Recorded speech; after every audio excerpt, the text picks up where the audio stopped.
It's funny how we can look at somebody else's flaws and instantly forget our own. Let's talk about it, shall we? One of the most fascinating parts about being human is that we can study humanity and forget that we are part of the study. Psychology calls this bias blind spot. It means we can often recognize bias, unhealthy patterns, contradictions, and lack of awareness in someone else much easier than we can recognize those same things in ourselves. And then there's something called the self-service bias. This is when we unconsciously give ourselves a way more generous explanation than what we would give somebody else. When someone indulges into something unhealthy, people go, why are they doing that to themselves? But then when we do something that may not serve us, we go, oh, it's not that bad. I was just doing it for today. Yeah, but my habit isn't bad as theirs. And that's where self awareness is interesting because human beings have the tendency to talk about people as if they are not people. It's funny because we are the humanity that we constantly analyze. Like everything we actually analyze is really just a mirror. So instead of saying, why do people do that? I need you to turn that inward. And then remember when you struggle or when you went through something similar because then you just might find the answer. And not only will you just find the answer, they give you the wisdom and compassion to then have the understanding versus condemning.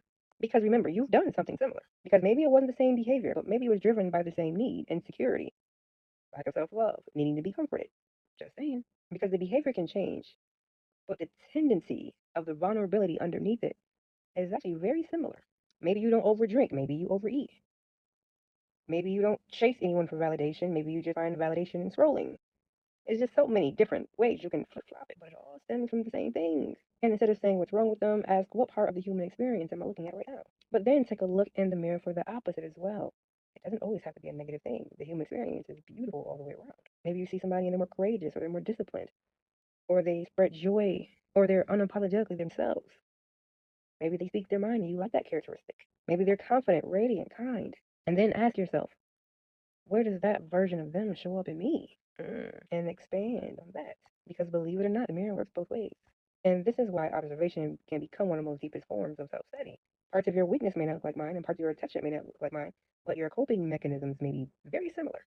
Different human expression, but it derives from the same human experience. And this not only teaches you not to judge, but it also teaches you the universal law of oneness, letting you know that you are not more superior than anyone else. See, many of us have questions like, why am I here on earth? Like you're above, or this place is so bad. But then when you really take a look at your own flaws, you realize that you are actually a part of this place, and that's okay. That is why this is the human experience. Learn from it, evolve, so hopefully you won't have to come back. Because self awareness begins when you stop looking through a window at humanity and you literally start looking in the mirror. See, the ego loves the mirror when it's reflecting everybody else.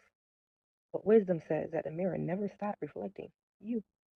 And with that being said, peace, love, and infinite divine abundance unto you. I love you.